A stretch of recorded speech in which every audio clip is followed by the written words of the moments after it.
Good morning, Wellspring. Erin Gobrach. Okay. My name is Judy Bethman, and I'm part of your Sunday service team for March 17th, 2024. We have a few announcements, as always. Early Birds meet Sunday mornings at 9:30 via Zoom. The link is in the weekly email and on the website. Upcoming speakers for March. Today, of course, is our Reverend, I put you to Reverend, no, Dr. Edward. And next week, Reverend Sandy Scott, which is Palm Sunday. And then for Easter, Reverend Kamatara. The Thursday evening group meets every week at 7 p.m. and they are watching a variety of videos from Gaia, which sure brings up questions for discussion. Apparently you have good discussions there. Okay, today is March 17th from 1 to 2:30. Our friend Brian Lotman will be at the Center for Spiritual Living. Suggested fee $20 to $30. He will perform his satsang. Is that right? Did I say it right? Satsang? Satsang. Okay. We need a volunteer to send out birthday cards to our membership. The cards and stamps will be provided by the church, and birth dates are in the directory. Talk to me if your natal anniversary is not in the directory. Okay, Yahoo, the March-April Science of Mind magazine has finally arrived and is on the bookstore shelf. The cost is $6 for the double issue and is payable either to Edward or me, preferably me. Okay. The Board of Trustees has decided to put a labyrinth at the end of the sidewalk from the pergola to the back of the sanctuary. Please help by finding and bringing rocks to line the pathway. Remember pet rocks? The rocks should be around 6 inches in diameter, and we will collect them at the pergola, at the corner of the pergola. And you'll be notified when we will be constructing the labyrinth, but we need the rocks to line the pathway.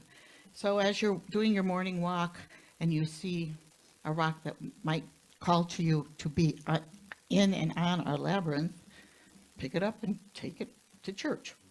Take a rock to church day, right?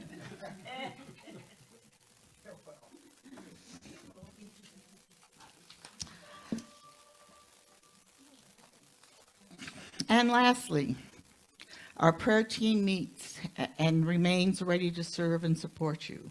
You may submit a request via our webpage or give it to Edward.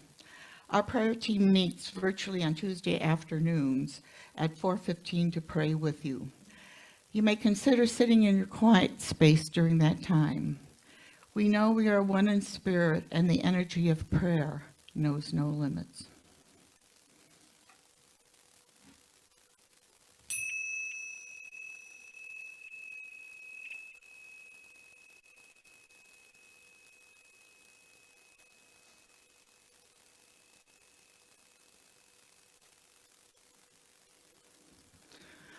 All right, for our invocation, let's take a deep breath in and release. Let's do it again. And when we release, we're going to release all the tension and cares that are in our body. Breathe in and release. And the next breath in, we're going to invite Spirit to be a part of the service and in the sanctuary. So breathe in and release. Thank you, Spirit, Mother God, whatever name you go by. We sit here in awe that you have put us on this planet to learn what we need to learn. This service is in support of us and an homage to you. For this we give great thanks and know that it is so, and so it is. All right, please stand if you're able, and we're going to sing When You're Smiling.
Whoever wrote the song didn't realize in the desert we smile when it rains.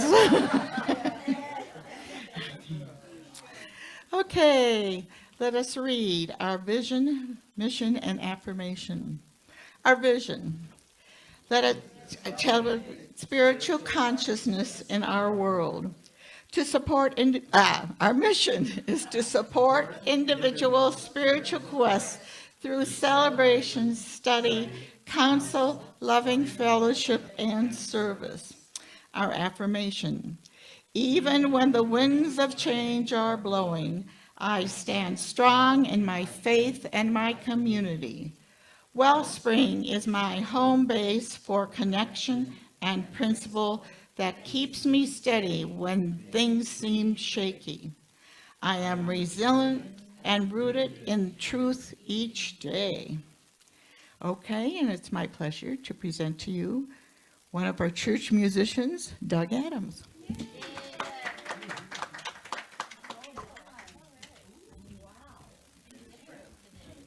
Well, it being St. Patty's Day, you know, the fiddle. Uh-oh. Doesn't matter that it's falling apart. Don't worry about that. It's an Irish tradition. Yes, yeah. It will. A 1, 2, 3, 2, 2.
Patty's Day.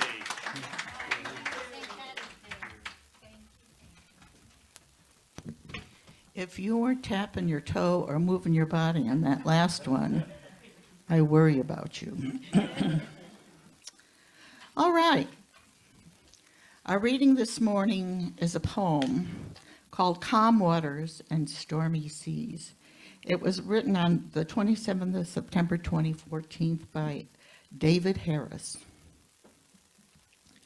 Life is like an ocean, calm, stormy, and always forever restless. We move forward through the calm waters and stormy seas, but never stopping to pause and look behind.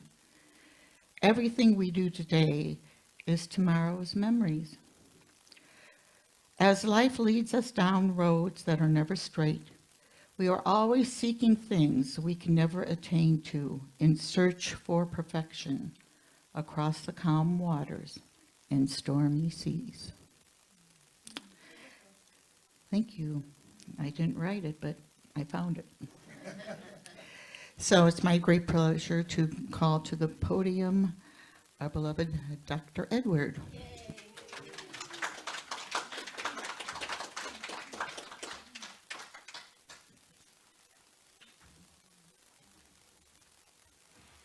Thank you, Judy.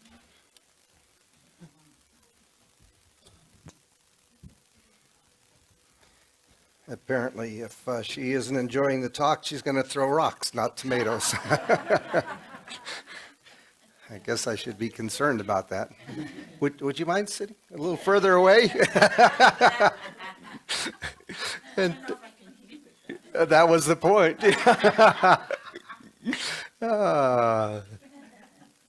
So I decided today the topic was life is a wave, ride it. And so I was thinking the other day about how everything around us is cyclic in nature. And, there are a lot of cycles in nature that we're very familiar with. For example, the diurnal cycle, day and night, light and dark, so to speak. And we know that day follows night, and day follows night is followed by day. Yeah, I knew I had it. And we can count on that. So this week, Tuesday, we have a special time that appears twice a year. The vernal equinox is Tuesday, where the day is said to be equally light and dark. 12 hours of light and 12 hours of darkness. And then, of course, we have the annual cycle. We call that a year. And there are roughly 4 seasons. It depends on what part of the world you live in. And certainly in the Southwest, I think they said we have 2 seasons. It's hot or windy, something like that. At any rate, that's determined by the Earth's tilt, the axis of the Earth's tilt toward the sun or away from it. And then at the equator, of course, the temperature aren't that much difference between winter and summer. But in the extreme northern or the extreme southern latitudes, of course, the temperatures are more extreme. And then there are longer periods, such as those we know about from geologic time, such as eons and eras, periods and epochs and ages and so forth. And we know the Earth has gone through glaciation periods and warming periods and so forth.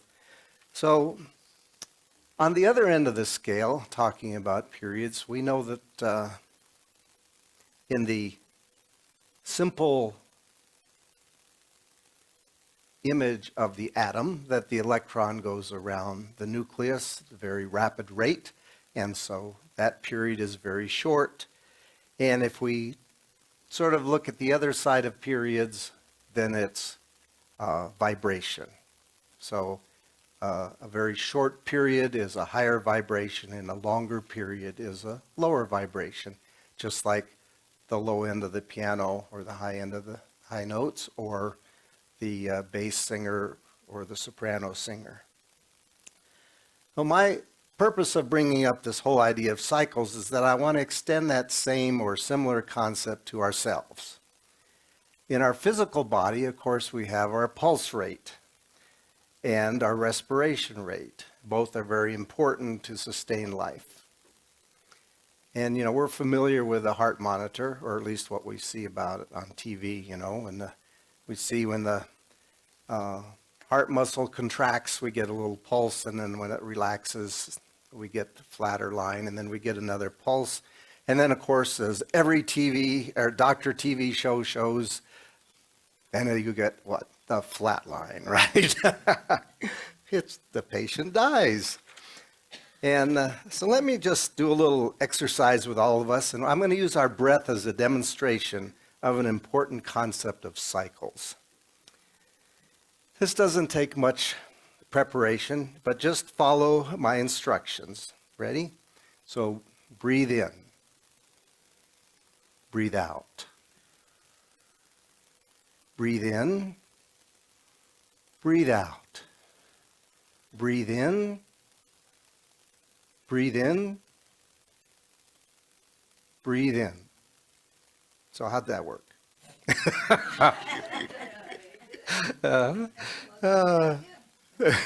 Sure, you can breathe out now. The whole point is that both parts of the cycle are very important, right? So let's talk about personal growth and how might the same concept apply to personal growth. And as we began our journey of enlightenment, most of us might have started at what we think of as the lower part of the cycle, right? We weren't particularly chasing discovery that we knew of. And maybe the period was very long in terms of years between maybe the times in which we started looking for enlightenment, if you will. And so perhaps a lot of us went through a church experience. And then we found that didn't work for us. And then we took kind of a pause. And then we ran into something else and we sort of headed toward enlightenment or started actively questing, as we might say. And so the period of quiescence, shall we say, between these periods of questing might have been, might have been longer or shorter for any and all of us. But eventually, and I know this is true or you wouldn't be here today, if you weren't a seeker, we became more serious in our quest for discovery of ourselves. But, there were these stops and starts.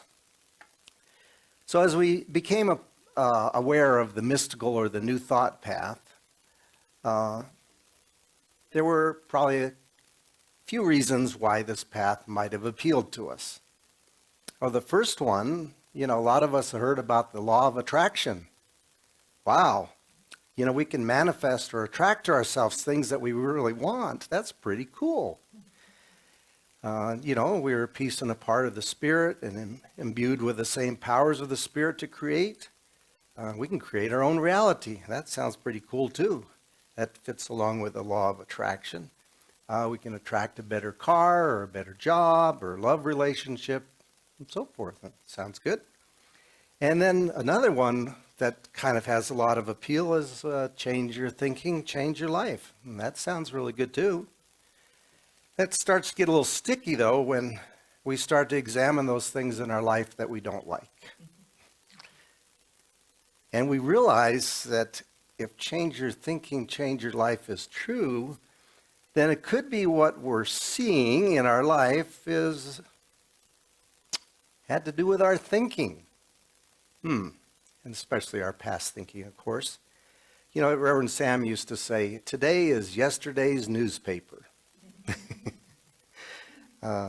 So anyway, about this time there becomes this pressure. And it starts coming toward us in a way that we don't really like it. When we, as defined by our conscious or ego mind, were driving the process, it felt a whole lot better. We thought, man, this is nice. New car, money, new job, and so forth. So that's kind of why when we get serious about the process of self-discovery, there kind of comes an end to the honeymoon period, if you will. And we began to question what we've gotten ourselves into. I remember what that time was like for me. I was in an encounter group setting and with the assistance of a teacher. when my flaws were pointed out, I didn't like that much at all, you know? As a matter of fact, I kind of had my own pity party from time to time. And I didn't call it that at the time. I mean, it's only been in recent history that I heard about that. And I especially didn't think it was very funny, of course. I just identified it as, well, shall we call it a well-deserved feeling that I was being picked on, and that I had every right to feel sorry for myself. So I would pout in the corner, figuratively, to make sure that everyone around me knew that I was being mistreated. And so what do you think my teachers did about that? Nothing. Let him sit there. And finally, I'd get over it. And, you know, I'm not saying I didn't have my high days as well.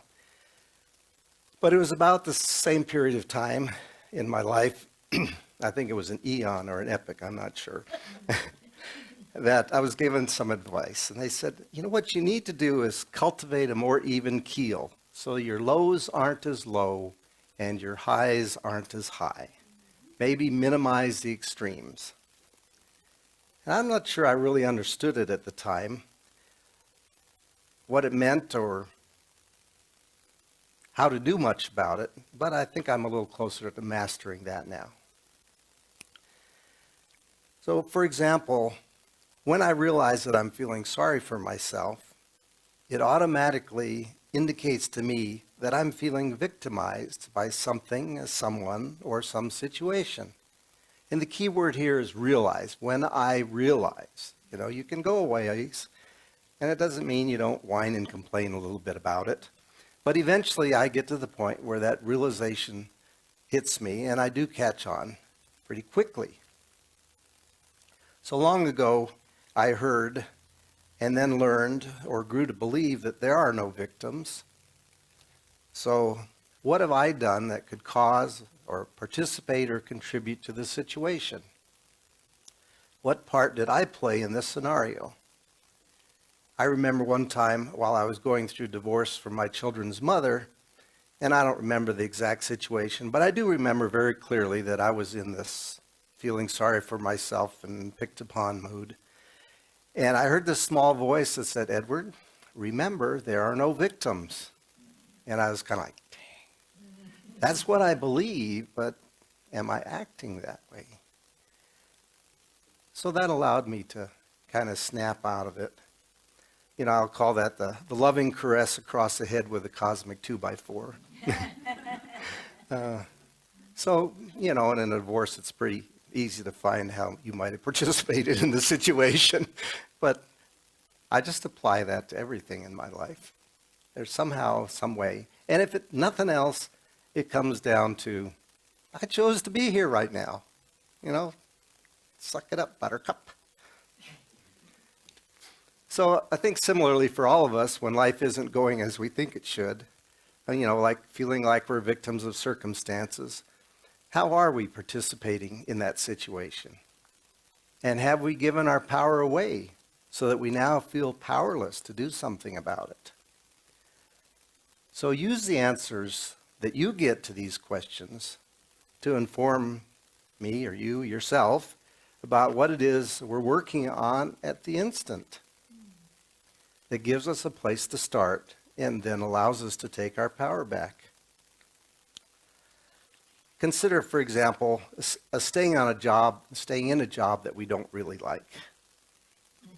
Or maybe it's just too stressful. In one way or another, it's a bad situation. We probably feel that we can't find another job in these economic conditions or any other number of excuses. We don't know how or what to do to make it better. You know, we're in a hole, so to speak, or at the bottom of the wave. What can we do to get to the top of the wave or to a higher place? Perhaps we feel that it can't get any worse. But if we think of it as a cycle, we might realize that it can and will get better. chances are that it won't improve without some input on our part. We call those changes or different choices. In our thinking, of course. So as I say about the definition of insanity, doing the same thing over and over again and expecting a different outcome. So in this situation, we may have to examine our sense of self-worth, perhaps build up our belief in ourselves. Make a list of our strengths and our positive attributes. Why don't we think we can get another job? What limitations did we buy into? Sometimes recently and sometimes when we were kids. Once we've identified our limiting beliefs, it's time to do a little prayer work about it. So one thing you might consider doing is putting your name on the prayer list. Or as the Course in Miracles says, take it to the Holy Spirit. And as we heard last Sunday, resolve, refine, or release in that order. So back to cycles a little more. So we say that if you aren't growing, you're dying.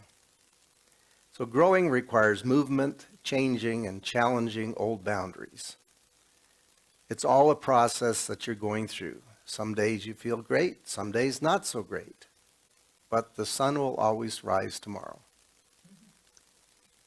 The other day I called someone and asked them how they were doing, because their voice didn't sound quite right. And they said, well, I'm trying not to catch a cold.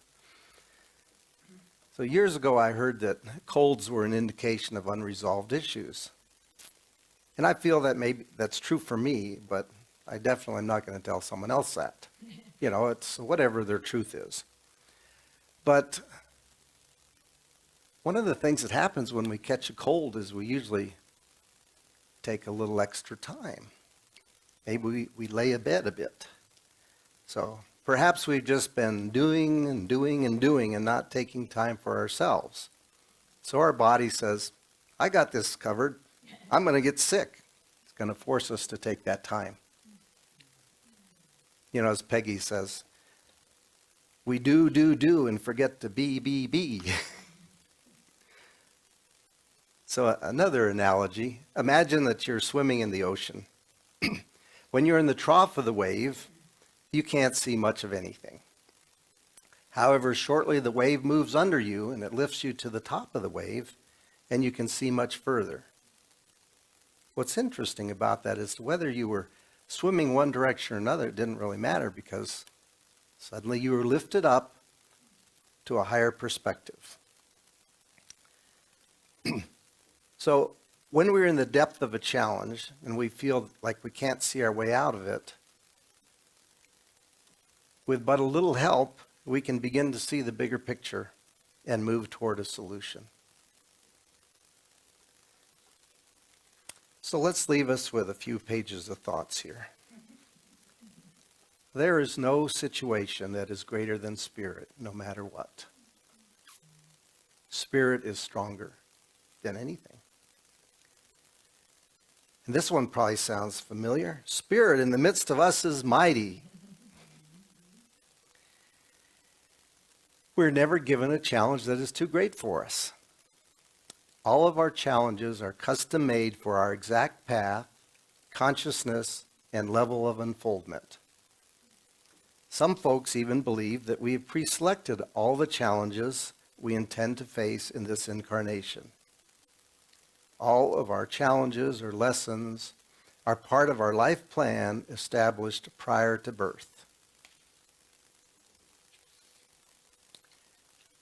There is a rhyme or reason for everything.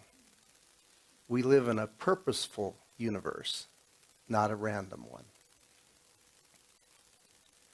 What if we approach every sticky situation with a sense of curiosity? What is the lesson in this for me right now? Remember, all the challenges we encounter are opportunities to clear more dross from our consciousness and feel and be the love, joy, and peace we really are. And by clearing that away, it allows more of that same to flow through us and out to others. Isn't that what we truly want? What we came here for? I know it was for me last Sunday in the exercise in the workshop. You know, one of the things that, it's kind of like Marianne Williamson says, our greatest concern is not how horrible we are, but how wonderful we are. And when we're in our quiet space, our real spot, don't we want to experience more the God in us? Yeah. So if you take it from that perspective, all this other stuff that is doing nothing but burning away all the stuff, the belief system, the BS, you know, so that the diamond inside can show. Though life may seem to be full of ups and downs, however, I would say there are likely to be more ups than downs if we can just go with the flow. Just change your thinking about it and make it so. Make a habit of seeing the good in every situation, no matter how icky it may seem at first glance or on the surface. That starts with the belief that God is good always and everywhere. And I'm reminded of a song that I really like. And since I can't sing it, I'm just going to read it to you. And this is by Jason Mraz. And the name of the song is Look for the Good. He says, look for the good in everything. Look for the people who will set your soul free. It always seems impossible until it's done. Look for the good in everyone. People done gone crazy, people done gone mad, people done forgot the superpowers we all have. We were born to love, not hate. We can decide our fate and look for the good in everyone and celebrate all our mistakes. If there's a silver lining, you still have to find it, find it. Everyone needs sunshine, everyone needs rain. Everyone is carrying around some kind of pain. I see who you are. You're just like me. I see you searching for a purpose, guided by a dream. I see who you are. I'm just like you. I get lost sometimes and I forget that what I came here to do. I keep on trying when it gets frightening. Everyone is nature. Everyone is God. Everyone is love and light and vibration. Look for the good. Look for the good. Everyone gets mad sometimes, and maybe they should. Look for the good. Look for the good. Yeah, look out for all the heroes in your neighborhood. Look for the good. Look for the good. Life sure would be sweeter if everyone would. Look for the good in everything. Look for the people who will set your soul free. It always seems impossible until it's done. Look for the good in everyone. And so it is. I love a lot of his songs.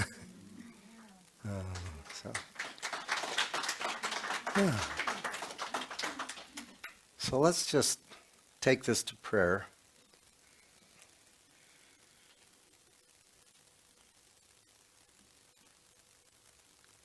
I look around at all the goodness in this room, all the shining lights,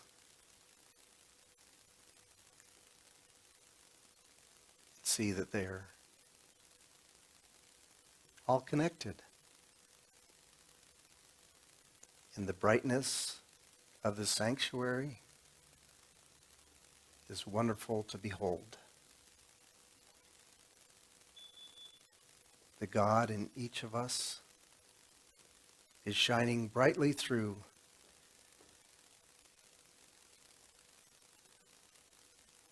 And as we settle into that feeling, that knowingness,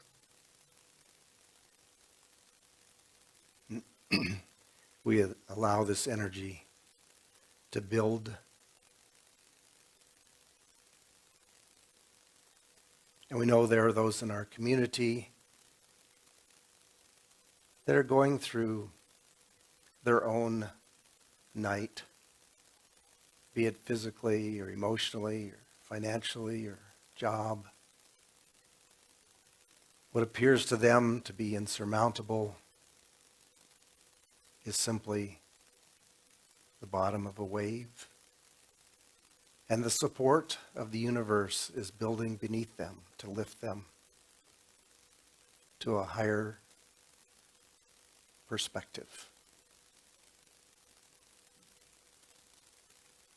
So we give great thanks that we believe in this philosophy, that we believe in that wonderful being that we truly are. We believe in letting that shine out and be seen by the rest of the world.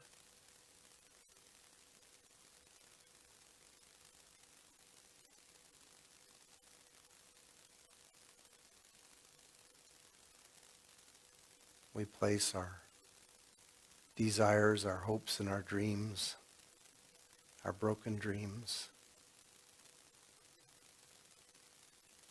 our tomorrows, and especially our present moment. We place that in that one spirit, that one great spirit. And as we are these individual expressions of that spirit, we know that everything is in divine right order. So we give thanks that we know this. We release our expectations as we accept that just the right next step will be shown to us in every situation. We release that and to place it in the power of the law and let it go and let it be. And so it is. Yes. Now I believe we have some more music.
You're a hard act to follow.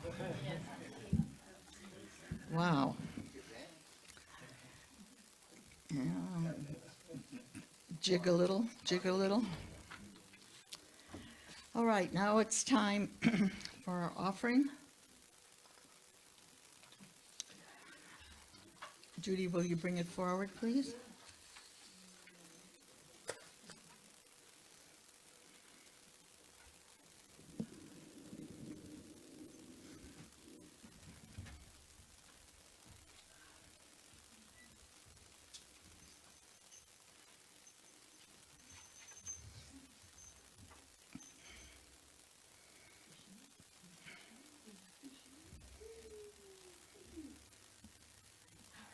Thank you.